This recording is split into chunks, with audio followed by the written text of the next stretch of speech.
नमस्कार विद्यार्थियों, मैं doctor Nitesh Kumawat, head of naturopathy and yoga department, Mansa institute of medical and health science, Jaipur, Rajasthan. विद्यार्थियों, आप हमारे इंस्टीट्यूट से 2.5 वर्षीय DNYS कोर्स का अध्ययन कर रहे हैं, जो शिक्षा मंत्रालय भारत सरकार के केंद्रीय शिक्षा बोर्ड NIOS से प्रायोजित है। यह कोर्स राष्ट्रीय और अंतर्राष्ट्रीय स्तर पर मान्यता प्राप्त है। तो विद्यार्थियों, प्रथम वर्ष DNYS कोर्स के अंदर आपके 6 पेपर हैं, जिसमें से 3 प्रैक्टिकल है और 3 थियोरेटिकल है। जो 3 थियोरेटिकल है उन पेपर के हमने कुछ शॉर्ट नोट्स बनाए हैं, जो आपको बढ़िया तरीके से तैयारी करवाने के लिए, बढ़िया तरीके से समझाने के लिए बनाए गए हैं। उनको वीडियो के माध्यम से आप तक पहुंचा रहे हैं। वैसे तो भारत सरकार द्वारा प्रिंटेड बुक जो हमारे इंस्टीट्यूट के द्वारा आपको भेजी गई है वो आपको मिल चुकी होगी, तो उनका भी अध्ययन साथ साथ में करते रहें और साथ ही साथ इन वीडियोस को भी देखें, ताकि आपके कॉन्सेप्ट ज़्यादा अच्छे से क्लियर हो सके। तो पिछले कुछ वीडियोस के अंदर हमने 811 सब्जेक्ट कोड जो था आपका योग का आधारभूत ज्ञान, उसको हमने कवर कर लिया था, जिसके वीडियोस आपको यूट्यूब पे हमारे चैनल पे मिल जाएंगे। अभी जो हम चल रहे हैं वो 812वां जो सब्जेक्ट कोड है, प्राकृतिक चिकित्सा का आधारभूत ज्ञान, इसके बारे में हम पढ़ रहे हैं, जिसके 5 चैप्टर हमने यूट्यूब पे अपलोड कर दिए हैं। ये 6ठा चैप्टर होगा, तो 6ठे चैप्टर के बारे में हम आज अध्ययन करेंगे। तो 6ठा चैप्टर जो है वह है आहार एवं पोषण। तो इस चैप्टर के अंदर हम जानेंगे कि आहार और पोषण किस प्रकार से काम करते हैं और कितना ज़रूरी है हमारे शरीर के लिए। तो इसमें ध्यान से इसको समझें कि भोजन की आवश्यकता और महत्व क्या है हमारे जीवन के अंदर। इसके बारे में सबसे पहले बताते हैं कि आहार को समझने के लिए सबसे पहले हमने भोजन को जानना ज़रूरी है। भोजन शब्द से तात्पर्य यह है कि ऐसे खाद्य पदार्थ जो हमारे शरीर को पोषित करें और प्रत्येक जीवधारी को जीवित रहने, उनके शरीर की सारी जो आंतरिक क्रियाएं हैं उसको सुचारू रूप से चलाने के लिए भोजन बहुत ही आवश्यक है। और उचित आहार हमारे स्वास्थ्य को प्रभावित करता है और नियंत्रित भी करता है। तो भोजन के 4 प्रमुख कार्यों का उल्लेख आपके इस चैप्टर के अंदर आता है, जिसमें से सबसे पहला जो भोजन कार्य करता है वह करता है ऊर्जा प्रदान करना। तो हाँ, इसमें ये चीज़ देखने वाली बात है कि जो प्रमुख 3 कार्य इनके मैन देखे जाते हैं। तो सबसे पहले तो है क्रियात्मक कार्य जो होते हैं इसका, जो दूसरा है मनोवैज्ञानिक कारण और तीसरा सामाजिक कार्य। तो क्रियात्मक कार्य में 4 एक्टिविटीज़ भोजन आपके जीवन में निभाता है, आहार आपके जीवन में निभाता है। तो सबसे पहला जो एक्टिविटी में आता है वह है ऊर्जा प्रदान करना, आपके शरीर को ऊर्जा प्रदान करता है। दूसरा आपके शरीर में निर्माण करता है, आपकी नई कोशिकाओं का निर्माण करता है, पुरानी कोशिकाओं को साफ करता है शरीर में। तो ये निरंतर प्रक्रिया चलती रहती है। तीसरा है संरक्षण करना, शरीर को प्रोटेक्ट करता है बाहरी आघातों से, बाहरी रोगों से, और इन इम्यूनिटी को बढ़ाए और बनाए रखने में मदद करता है। चौथा जो है क्रियाओं को नियंत्रित करता है, शरीर के अंदर जितनी भी रासायनिक क्रियाएं चल रही हैं, जितनी भी रक्त संचरण क्रियाएं चल रही हैं, जितनी भी लिम्फेथेटिक क्रियाएं चल रही है, उन सभी को नियंत्रण करने में मदद करता है। अगला जो भोजन का कार्य है वह मनोवैज्ञानिक कार्य है। तो मनोवैज्ञानिक कारण इसलिए बताया गया इसके साथ में इसका कार्य कि भोजन का हमारे भावनात्मक रूप से बहुत गहरा संबंध होता है। जब कोई अच्छा भोजन बनता है, बढ़िया भोजन बनता है जो आपको प्रिय लगता हो, तो उससे आपको आनंद की अनुभूति होती है। वैसे आपकी कोई पसंद की चीज़ नहीं बनी हो, सब्जी नहीं बने हो, तो आपको थोड़ा सा कष्ट होता है, दुख होता है। इसी प्रकार जो तीसरा कार्य जो है भोजन का वह है सामाजिक कार्य। सामाजिक कार्य में क्या होता है कि जो व्यक्ति है अपने भोजन को दूसरों के साथ में साझा करता है, उनमें बांटता है। तो ये बहुत सारी चीज़ों के अंदर, बहुत सारे प्रारूपों में पॉसिबल है। तो ये क्या करता है कि आपको एक सामाजिक स्वीकृति दिलाता है। समाज के अंदर आपके वर्चस्व को बनाए रखने के लिए या फिर वर्चस्व को दर्शाने के लिए बताया जाता है कि आप भी समाज का एक हिस्सा हो। तो इसको कई तरीक़ों से लोग जाहिर करते हैं, जैसे गरीबों को भोजन देना, भूखे को भोजन करवाने का कार्य करते हैं। साथ ही साथ में जो सामाजिक समारोह होते हैं, शादी ब्याह होते हैं, और इसके अलावा भी बहुत सारी चीज़ें होती है जिसमें हम लोगों को भोजन पर आमंत्रित करते हैं और जिससे हमको खुशी भी मिलती है। और तो इस प्रकार से भोजन एक सामाजिक रूप से भी जुड़ा हुआ तत्व होने के कारण इसका एक सामाजिक कार्य भी है। अब हम जानते हैं कि पोषण और पोषक तत्व और संतुलित आहार किन चीज़ों को कहा जाता है। तो सबसे पहले हम जानेंगे कि पोषण क्या है। तो पोषण एक प्रक्रिया है जिसके द्वारा शरीर पोषक तत्वों को अंतर्ग्रहण करता है, पाचन करता है और परिवहन के लिए उपयोग करता है, और इसके अपशिष्ट पदार्थ शरीर से बाहर निकल जाते हैं। तो पोषण वह भोजन विज्ञान है जिसमें पोषक तत्व तथा अन्य तत्व की क्रिया में स्वास्थ्य और रोगों के संबंध में इनका संतुलन शामिल है। अर्थात कि जब आप सही तरीके का पोषण लेते हो तो आपके जीवन के अंदर स्वास्थ्य की वृद्धि होती है, और अगर आपके पोषण में कोई कमी है, असंतुलनता आती है, तो आपके अंदर रोग होना संभव है। इसलिए कहा जाता है कि पोषण का एक संतुलित उपयोग शरीर में होने से आपके जीवन में संतुलन बना रहता है। पोषण जो भोजन पर निर्भर करता है रोग के उपचार के लिए भी महत्वपूर्ण होता है। रोग के प्राथमिक कारण दोषपूर्ण पोषण की व्यवस्था के कारण शरीर कमज़ोर पड़ जाता है, इम्यूनिटी कमज़ोर पड़ जाती है और रोग उत्पन्न होता है। अगला जो बात करते हैं कि पोषक तत्व। पोषण किन चीज़ों से बना है? पोषक तत्वों के समूह से। अब जितने भी सारी चीज़ें हैं, पोषक तत्व जो है लगभग 7 प्रकार के पोषक तत्वों को कैटेगराइज किया गया है, जिसमें कार्बोहाइड्रेट है, फिर फैट्स है, प्रोटीन्स है, विटामिन्स है, मिनरल्स है और फाइबर्स है एंड पानी, जल। इस प्रकार से 7 कैटेगरी के अंदर उसको डिवाइड किया गया है, जिनकी सब कैटेगरीज भी और आगे डिवाइडेड हैं, पर आप मोटा मोटी आपके इस शॉर्ट नोट्स के अंदर हम आपको समझा रहे हैं। तो पोषक तत्व में सबसे पहले हमारी कोशिकाओं को बनाने वाला जो तत्व है वह है प्रोटीन। प्रोटीन जो शब्द है आजकल बहुत ही प्रचलित भी है, बहुत सारे लोग सुनते भी हैं, समझते भी हैं, इसके बारे में कई जने जानते भी हैं। तो ये क्या करता है? हमारी नई कोशिकाओं को बनाने के लिए रक्त, एंजाइम्स आदि के निर्माण में मदद करता है। इसका काम मैन जो होता है डेवलपमेंट होता है, शरीर के निर्माण के लिए बहुत काम करता है। ये क्या करता है? पुरानी क्षतिग्रस्त कोशिकाओं को अपनी जगह से हटाकर नई कोशिकाएं जो होती है उनके निर्माण में हेल्प करता है। तो ये जो तत्व है वो अक्सर किस से मिलता है? ये मोस्टली जो होता है कि एनिमल प्रोटीन्स जो होता है वो हमको गाय के दूध से, उनके पनीर से, फिर उसके मांस से, जो अलग अलग जीव है, जो कई जीव है जिनके मांस का भी उपयोग करते हैं मांसाहारी लोग, तो उनके मांस से, अंडे से, इन सब से इन प्रोटीन्स की प्राप्ति होती है जो एनिमल प्रोटीन कहलाता है। वैसे ही जो प्लांट प्रोटीन होता है, तो प्लांट प्रोटीन में सोयाबीन हो गए, दाल हो गई, ये सारी चीज़ें जो हमारे शरीर के लिए प्रोटीन का एक अच्छा सोर्स बनती है। अगला जो तत्व है वह है कार्बोहाइड्रेट्स। कार्बोहाइड्रेट्स को कार्बोहाइड्रेट कहा जाता है, कार्ब्स भी कहा जाता है। तो ये क्या करता है कि हमारे शरीर के सभी कार्यों के लिए, जितनी भी बॉडी के अंदर एक्टिविटीज़ हो रही है उन सबको इंस्टेंट एनर्जी देने के लिए, ऊर्जा देने का कार्य करता है। ये हमारे शरीर को भोजन को जो है, जो हमारा शरीर भोजन चाहता है उसको रुचिकर बनाता है, टेस्टी बनाने का कार्य भी करता है। इसके कारण भोजन में एक मधुर रस तत्व की उत्पत्ति रहती है। तो इसके स्रोत क्या क्या है, किन किन चीज़ों से कार्बोहाइड्रेट मिलता है? वह हो गया जितने भी प्रकार के धान हैं, जैसे गेहूँ, ज्वार, बाजरा, अपना मक्का, फिर मीठी चीज़ें जितनी भी है, चीनी, गन्ना, शहद, इन सब से अपने को कार्बोहाइड्रेट की प्राप्ति होती है। अगला जो तत्व है वह है वसा, फैट्स। तो फैट्स जो होता है वो भी लगभग 2 प्रकार का होता है। तो उसमें से प्रमुख तो हम वो प्लांट फैट जो होता है उसका यूज़ हम ज़्यादा करते हैं, वो थोड़ा सेफ भी है और शरीर के लिए भी अच्छा होता है। तो फैट और कार्बोहाइड्रेट दोनों ही है ना ऊर्जा देने का काम करते हैं, किंतु फैट जो होता है वो एक कंपाउंड मॉलिक्यूल होने के कारण क्या होता है, धीरे धीरे बॉडी के अंदर एनर्जी को रिलीज़ करता है, और ये मोस्टली कंजर्व नेचर में रहता है कि शरीर के अंदर कहीं ना कहीं एक जगह सेव होता है, मोस्टली लीवर के जगह पे इस इकट्ठा होता है। तो इसलिए अपने इंडियन कल्चर के अंदर एक फास्टिंग की कॉन्सेप्ट है, उपवास चिकित्सा का एक कल्चर है हमारे। तो उपवास करने से क्या होता है, ये एनर्जी हमारे शरीर में यूज़ होती है, जिससे समय पर यूज़ होने से क्या होता है कि लीवर क्लीन होता रहता है, आपकी एनर्जी बरकरार रहती है, शरीर शुद्ध होता रहता है। तो ये एक चीज़ और करता है कि जितने भी शरीर की जो पैडिंग वाला पार्ट है या जो शरीर को नरिशमेंट देता है, मॉइस्चर देता है, एक तेलीय सा इफेक्ट देता है, चिकनाहट देता है, ये सब फैट के कारण ही हो पाता है। और साथ ही साथ में ये हार्ट और लीवर को पैडिंग प्रदान करता है, जिससे क्या होता है उनकी सेफनेस जो है वो बनी रहती है। अगला जो है वह है वाइटामिन्स। जो शब्द है वाइटामिन्स, इसका शब्द को अगर संधि विच्छेद किया जाए, अलग अलग किया जाए, तो वाइटल और अमाइंस करके मिलते हैं। अमाइनो जो एसिड जो होते हैं, जो शरीर के लिए बहुत ही ज़रूरी हो, जो वाइटल हो, उनके समूह को वाइटामिन्स कहा जाता है।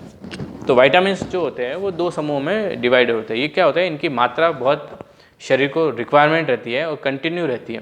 शरीर की जितनी भी जो भी चीज़ जिस तरीके से अवेलेबल है वो शरीर को नीड अवेलेबल इसकी होनी चाहिए।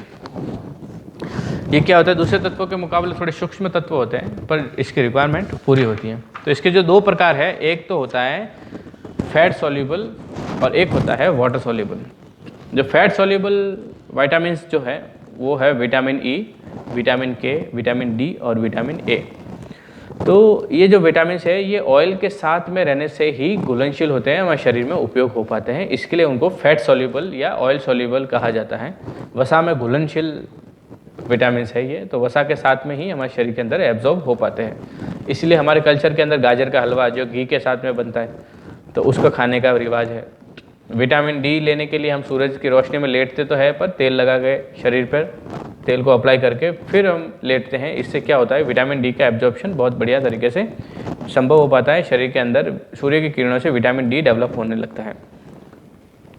ठीक इसी तरह से जल में घुलनशील विटामिन्स है, तो जल में घुलनशील विटामिन्स दो कैटेगरी में आते हैं। एक तो होता है बी कॉम्प्लेक्स, जो विटामिन बी कॉम्प्लेक्स है पूरा विटामिन बी का जो समूह है B1, B2, B6, B12, ये सारी चीज़ें वाटर सॉल्युबल होता है, जल में घुलनशील होता है। एक होता है विटामिन सी, जितने भी खट्टे फ्रूट्स से मिलने वाली जो चीज़ है वो विटामिन सी प्रदान करती हैं अक्सर, तो वो सारा चीज़ वाटर सॉल्युबल होता है। तो ये शरीर की बेसिक नीड को कंटिन्यू पूरा करने के लिए ज़रूरी होता है। तो अब हम जानेंगे विटामिन बी जो है, जो पूरा कॉम्प्लेक्स है, वो किस प्रकार से काम करता है। ये काम करता है कि इसकी कमी से क्या संभव होता है, इससे कमी से पाचन क्रिया में गड़बड़ी हो जाती है, कॉन्स्टिपेशन हो जाता है, वजन घटने लगता है, मांसपेशियों में कमजोरी होती है और इसी रीज़न से मुंह में छाले भी होने लगते हैं और साथ ही साथ में लीवर के सिस्टम के अंदर गड़बड़ियाँ होने लगती हैं। तो अगर ये गड़बड़ियाँ हो रही है तो इसकी पूर्ति करनी पड़ेगी। कमी होने के कारण ये संभावना हुई है, तो इसकी पूर्ति की जाती है। आपको अंकुरित अनाज, हरी सब्जियाँ, फल, सोयाबीन, इन सब से इसकी पूर्ति होती है। अगला जो है विटामिन सी। विटामिन सी जो है महत्वपूर्ण विटामिन है, ये सेल्स को आपस में जोड़े रखने का काम करता है, आपके घाव को भरने का काम करता है और पाचन संस्थान को स्वस्थ बनाता है। तो ये अक्सर सभी खट्टे फ्रूट्स के अंदर अवेलेबल होता ही है, जिसमें आपका अनानास हो गया, आंवला हो गया, अमरूद हो गया, नींबू हो गया, मौसमी हो गया, संतरा हो गया, तो इन सब के अंदर लगभग ये अवेलेबल होता ही है। इसी तरीके से जो ऑयल सॉल्युबल विटामिन्स थे ए, डी, ई, के, तो उसमें से सबसे पहले विटामिन ए के बारे में पढ़ते हैं। ये आँखों का विटामिन बोला जाता है, ए फॉर आँख, समझ सकते हो आप। तो आँखों का विटामिन इसको माना जाता है। ये क्या करता है, हमारे शरीर के अंदर विटामिन ए की कमी होने के कारण आँखें कमज़ोर होने लग जाती है, तो विटामिन ए की पूर्ति होने से आँखें स्वस्थ भी होने लगती हैं। तो ये रोग प्रतिरोधक क्षमता को भी बढ़ाता है। तो विटामिन ए जो है वो ऑयल सॉल्युबल है और ये अक्सर मिलकर हमको जो है वो गाजर से मिलता है, पीले जो फल है उनसे मिलता है, हरी पत्तेदार सब्जियां जो है उनसे मिलता है, दूध और पनीर से भी मिलता है। तो आजकल अभी जो सर्दी का मौसम आने वाला है तो इसमें आप देखो तो गाजर का हलवा जो है वो बहुत बढ़िया रहता है आंखों की रोशनी के लिए, अगर सही तरीके से उसको पकाया गया हो। अगला जो है विटामिन डी के बारे में हम बात करेंगे। विटामिन डी जो है ये शरीर के अंदर बनता है, पर कई बार क्या होता है कि किसी असंतुलनता के कारण शरीर में नहीं बन पाता है। तो सूर्य की रोशनी के अंदर जो सुबह सुबह ताज़े जो उगते सूरज की रोशनी जो है उसमें रहने से इसकी स्पीड जो है वापस स्टार्ट हो जाती है। तो ये शरीर में कैल्शियम और फास्फोरस के संतुलन को बनाए रखता है। अगर विटामिन डी की कमजोरी होती है तो क्या करता है कि अस्थियाँ जो है ना, जो अपने बोन्स हैं उसमें से ब्लड जो होता है वो कैल्शियम को निकालने लगता है। तो उसको रोकने के लिए विटामिन डी बहुत ज़रूरी होता है शरीर को मजबूत बनाए रखने के लिए, हड्डियों को मजबूत बनाए रखने के लिए। तो ये कहाँ से प्राप्त होता है, सबसे पहले तो धूप से, धूप के अंदर लेटने से इसकी पूर्ति हमारे शरीर के अंदर हो जाती है। दूसरा कॉड लिवर ऑयल, जितने भी मछलियाँ हैं उनके कॉड लिवर से एक ऑयल निकलता है जो ओमेगा 3 और ओमेगा 9 का एक अच्छा स्रोत होता है। तो उसका उपयोग करने से भी ये चीज़ें की पूर्ति होने की संभावनाएं बढ़ जाती हैं। और साथ ही साथ में सूरजमुखी के बीज जो होते हैं ये भी इसके प्रभाव को बढ़ाता है। अगला जो विटामिन है वह है विटामिन ई। विटामिन ई को टोकोफेरोल के नाम से जाना जाता है। तो जितने भी स्टूडेंट या जानते हैं कि जो जितने भी फीमेल्स के जितने भी ब्यूटी प्रोडक्ट्स हैं उसमें किसी न किसी रूप से टोकोफेरोल नाम का एक इंग्रेडिएंट्स होता ही है। ये विटामिन ई है, ये अपनी स्किन को हेल्दी रखने के लिए बहुत ज़रूरी है, पर एक और चीज़ के लिए बहुत अच्छा काम करता है। ये संतान जो होती है हमारी, जो गर्भ धारण की जो क्षमता है उसको बनाए रखने के लिए भी बहुत ज़रूरी होता है। तो जिसके भी ये समस्या रहती है तो विटामिन ए की बहुत नीड होती है उनको, तो विटामिन ए की पूर्ति उनकी होनी चाहिए। तो इसकी पूर्ति होने के लिए क्या है, सबसे पहले तो संपूर्ण अन्न जो है उसका अंकुरित किया हुआ पार्ट, उसको अंकुरित किया जाए तो उससे बहुत अच्छा मिलता है। दूध, फल और सब्जियों से बहुत अच्छी मात्रा में इसका मिलता है। अगला जो है विटामिन के। विटामिन के जो है वह क्लॉटिंग करने वाला विटामिन है। अगर ये कमी हो जाए हमारे शरीर के अंदर तो हमारा शरीर ब्लड क्लॉट नहीं कर पाता है। अगर आपको कोई घाव लग गया तो आपका खून बहता ही रहेगा, वो रुकेगा नहीं। वरना क्या होता है अक्सर कि भाई घाव लगता है तो वो खून अपने आप बहना रुक जाता है। उसका रीज़न यही है कि विटामिन के कारण जो होता है कि वहाँ पे ब्लॉकिंग हो जाती है, क्लॉटिंग बनने लग जाती है। तो ये रक्तस्राव विरोधी है, जैसे मैंने बताया आपको कि खून बहने से रोकने में ये मदद करता है। अगला जो है विटामिन के बाद में हम जो पढ़ेंगे वह है खनिज लवण। खनिज लवण जो शरीर के शोधन के लिए, रचना के लिए, विकास के लिए आवश्यक है, जो रक्त संचार तथा मस्तिष्क संबंधी कार्यों को सुचारू रूप से कार्य करने के लिए खनिज लवण की पूर्ति हमारे शरीर में करता है। ठीक है, तो रक्त संचार और मस्तिष्क संबंधी कार्यों को सुचारू करने के लिए मिनरल्स की बहुत ज़रूरत है। मिनरल्स में बहुत सारी चीज़ें आती हैं जो हमारे ज़मीन से प्राप्त होने वाले हैं, जिसमें मैग्नीशियम हो गया, क्रोमियम हो गया, अपने मैग्नीज हो गया, ये जिंक हो गया, इस तांबा का जो कॉपर है वो हो गया, ये सारी चीज़ें जो होती है, आयरन हो गया, ये सब ये खनिज लवण है, अपने मिनरल्स का काम करते हैं। तो इसमें कुछ चीज़ों के बारे में हम पढ़ेंगे। सबसे पहले पढ़ेंगे कैल्शियम। तो कैल्शियम खनिज लवणों में जो है बहुत बढ़िया और ज़रूरी तत्व है। तो ये क्या करता है कि हड्डियों को सशक्त बनाने, रक्त का थक्का बनाने के लिए कैल्शियम बहुत ज़रूरी है। तो ये मिलता हमको है दूध, गाजर और पनीर से। अगली जो चीज़ है मैग्नीशियम, ये चिकनाई के उपयोग में सहायक होता है। कम होने से पाचन में खराबी हो सकती है और आदमी चिड़चिड़ा हो जाता है। तो इसका अच्छा सोर्स क्या है? दूध है, हरी पत्तेदार सब्जियां है, मटन, ये सारी चीज़ें इस मैग्नीशियम की पूर्ति करती हैं। अगला जो है फास्फोरस है। इसकी कमी से शरीर का विकास रुक जाता है, बोन्स कमज़ोर हो जाती है, शरीर सूखा सा होने लगता है और वजन घटने लगता है। तो इसको कहाँ से प्राप्त कर सकते हैं? दूध, दलिया, अभी आजकल सिंघाड़े जो है एक जो पानी में उगने वाला फल है उसका उपयोग, और कास्टर्ड फल जो है उसके उपयोग से इसकी पूर्ति होती है। अगला जो है लौह तत्व, आयरन, जो खून की कमी होने का जो मेन कारण होता है वो आयरन की कमी होती है। तो आयरन की पूर्ति होने के बाद में बहुत सारे खून की कमी भी हो जाती है, पाचन तंत्र भी डिस्टर्ब हो जाता है, शरीर भी कमज़ोर और रुग्ण होने लगता है। तो इसकी पूर्ति होती है अंकुरित अनाज से, पत्ता गोभी से, अनार, मुनक्का, फिर हरे पत्तेदार सब्जियां। तो ये सारी चीज़ें लोहे की पूर्ति करती हैं, लौह तत्व की। अगला जो तत्व है वह है तांबा। यह भी हीमोग्लोबिन की रचना के लिए और लौह तत्व के साथ में मिलकर काम करने वाली चीज़ है। इसकी कमी से ब्लड जो क्लॉटिंग वाला जो सिस्टम है उसमें भी डिस्टर्बेंस आ सकती है और श्वास लेने में भी कई समस्याएं उत्पन्न हो सकती हैं। तो इसका स्रोत क्या है? सबसे बढ़िया हरे पत्तेदार सब्जियां, गुड़, अनार, खजूर और ताम्र पात्र के अंदर रखा हुआ जल। अगली जो चीज़ है वह है आयोडीन। आयोडीन की कमी से आपके जो थायराइड ग्लैंड है उसके रोग होने के संभावनाएं बढ़ जाती हैं, जिससे गोइटर कहते हैं, गलगंड रोग हो जाता है।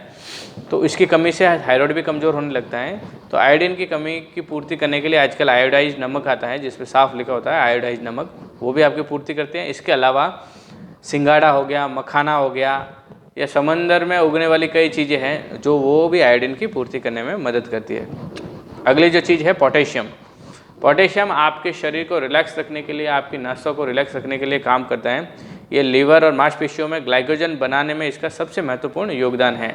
जो ग्लूकोज शरीर के अंदर एक्स्ट्रा है उसको सेव करने के लिए पोटेशियम बहुत बढ़िया तरीके से काम करता है। तो इसकी पूर्ति कहाँ से होती है? जो खीरा काकड़ी जो होती है उससे, पत्ता गोभी से, लौकी से और सफ़ेद पेठे से इसकी बॉडी के अंदर पूर्ति होने लगती है। अगली जो चीज़ बताई थी मैंने भोजन के जो 7 तत्वों में से एक तत्व और था, वह था फाइबर्स, आहार्य रेशे। तो आहार्य रेशे वे वो सब हैं जो 2 टाइप के होते हैं, एक तो अघुलनशील और एक घुलनशील होते हैं। तो ये क्या करते हैं कि शरीर के अंदर फुजला बनाते हैं, हमारे शरीर के अंदर मल जो होता है उनको शरीर में चिपकने नहीं देते, और भोजन के पचन होने की स्पीड जो होती है ना उसको नियंत्रित रखते हैं, ताकि शरीर के अंदर ग्लूकोज एक लिमिटेड मात्रा में यूज़ होता रहे और पाचन होता रहे।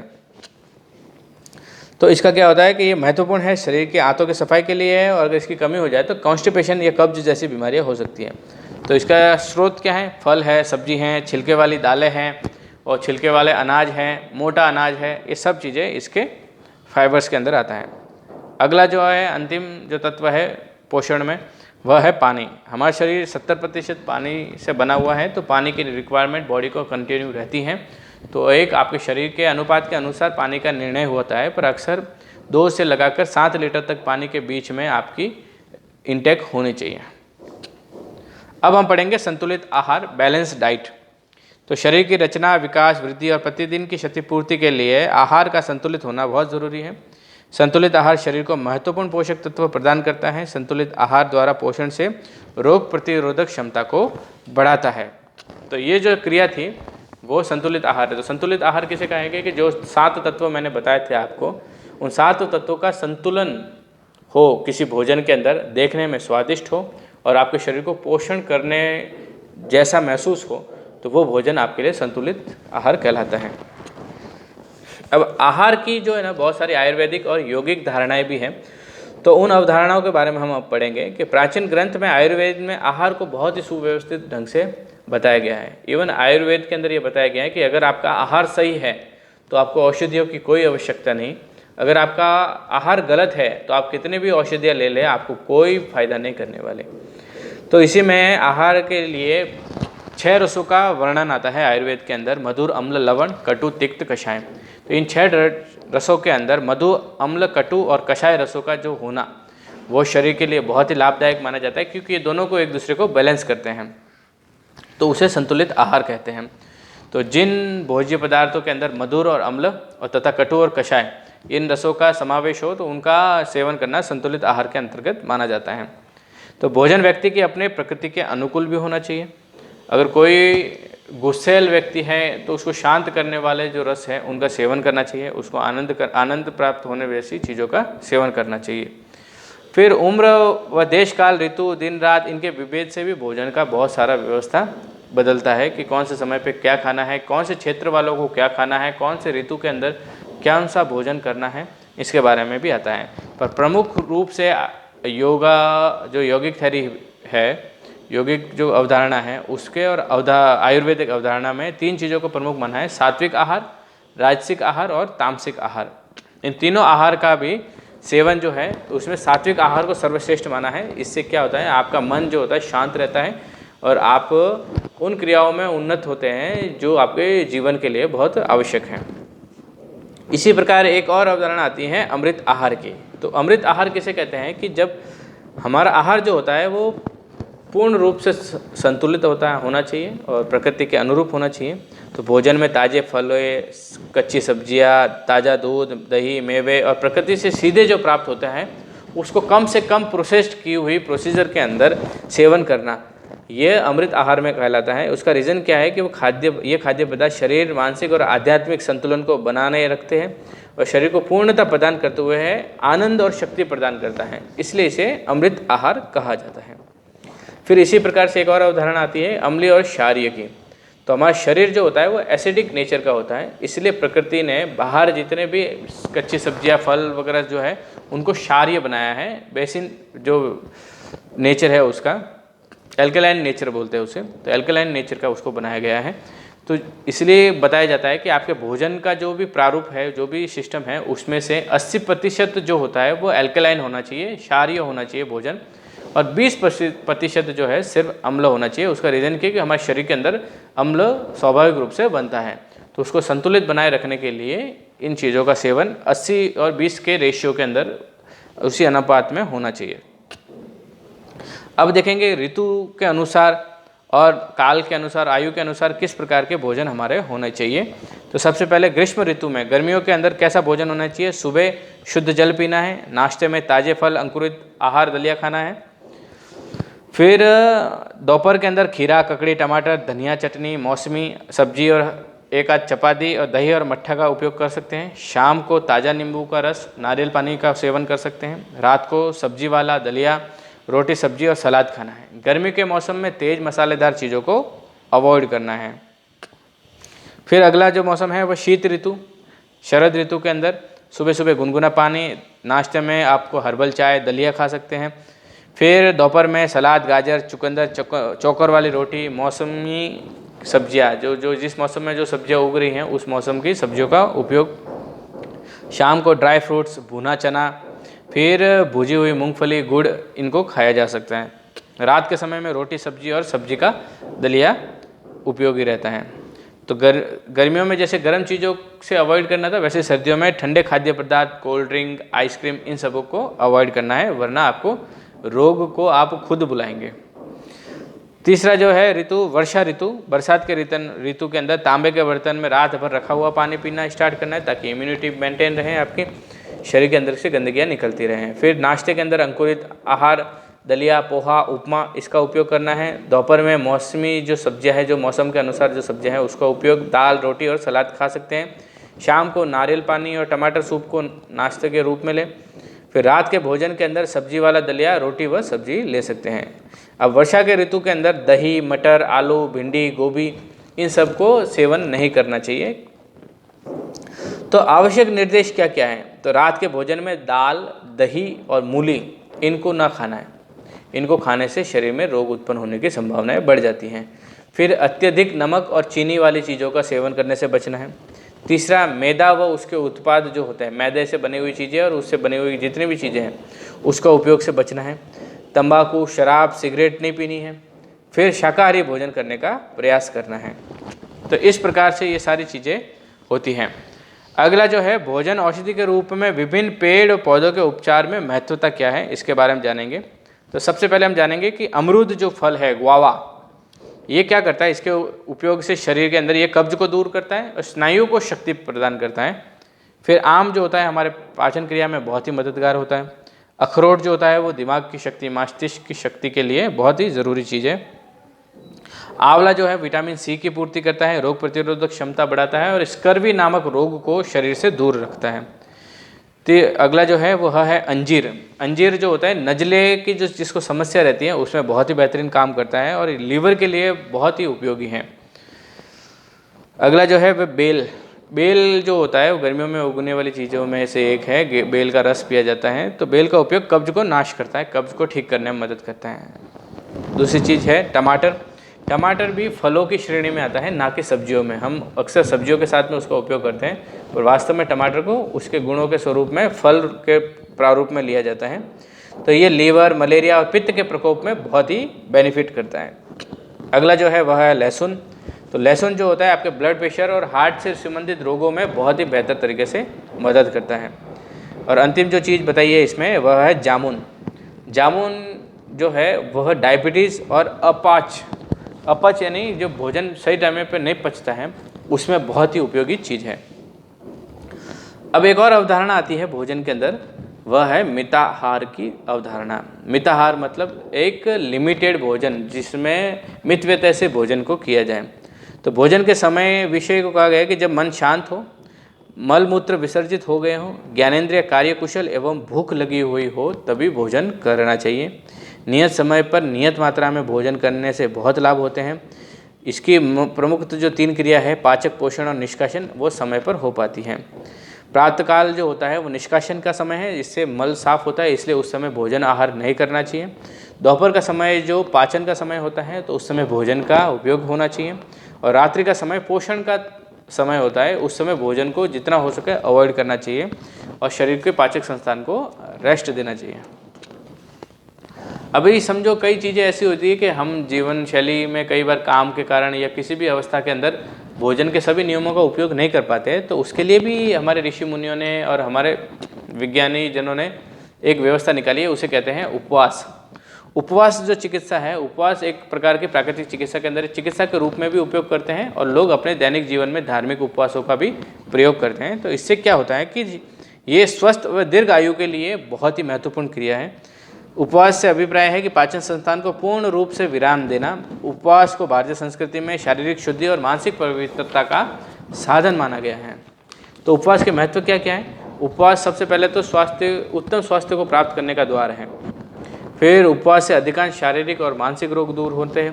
फिर स्वास्थ्य के लिए इतना महत्वपूर्ण है कि हर संप्रदाय में इसका महत्व बताया गया है। हर प्रकार के संप्रदाय के अंदर किसी न किसी रूप में आप उपवास का उपयोग करते ही हैं। फिर उपवास करने से क्या होता है? पाचन संस्थान को आराम मिलता है। तो इससे क्या होता है? जठरा अग्नि जो होती है पुनः प्रदीप्त होती है और शरीर के अंदर के जो विजातीय तत्व है, विषाक्त तत्व है, वो शरीर से बाहर निकलते हैं। अंतिम जो बात बताई गई है इसमें कि उपवास में तरल पदार्थों का सेवन अधिक करना चाहिए, ताकि क्या होता है, जो शरीर के अंदर की जो कोशिकाएं जो मल हम शरीर से छोड़ रही हैं, उपवास के दौरान जो सफाई हो रही है, वो सारे डाइल्यूट होकर शरीर से जितना फास्ट हो सके बाहर निकल सके। तो इस प्रकार विद्यार्थियों आपका छठा चैप्टर जो है वो खत्म होता है। ये चैप्टर थोड़ा बड़ा था पर ज़रूरी चैप्टर था। भोजन आहार आपके जीवन से जुड़ी हुई चीज़ है, तो इसका उपयोग किस प्रकार से सम्यकता से करना है इसके बारे में इसमें हमने जाना। तो साथ ही साथ में जो आपको प्रिंटेड पुस्तकें मिली हैं उसका भी अध्ययन करें और इसको रेफरेंस के रूप में अच्छे तरीके से समझें। तो आशा करता हूँ आज का जो चैप्टर था, आज का जो लेक्चर था वो आपको अच्छे तरीके से समझ में आया और आप आगे जाके इस चैप्टर में और अच्छे नंबर से पास हो पाए, ऐसी मैं आपसे विनती करता हूँ कि ताकि आप पढ़ो उसको। तो इस प्रकार से हम अगला जो चैप्टर पढ़ेंगे, 7वां चैप्टर, प्राकृतिक स्वच्छता जो होती है, प्राकृतिक स्वच्छता जो होती है, नेचुरल स्वच्छता किस प्रकार से हमारी बनाए रखनी है, हमारे शरीर की, हमारे भोजन की, हमारे आसपास के वातावरण की, सबकी जो हाइजीन मेंटेन कैसे करनी है उसके बारे में हम जानेंगे। तो वो अगले वीडियो के अंदर आएगा। तब तक धन्यवाद।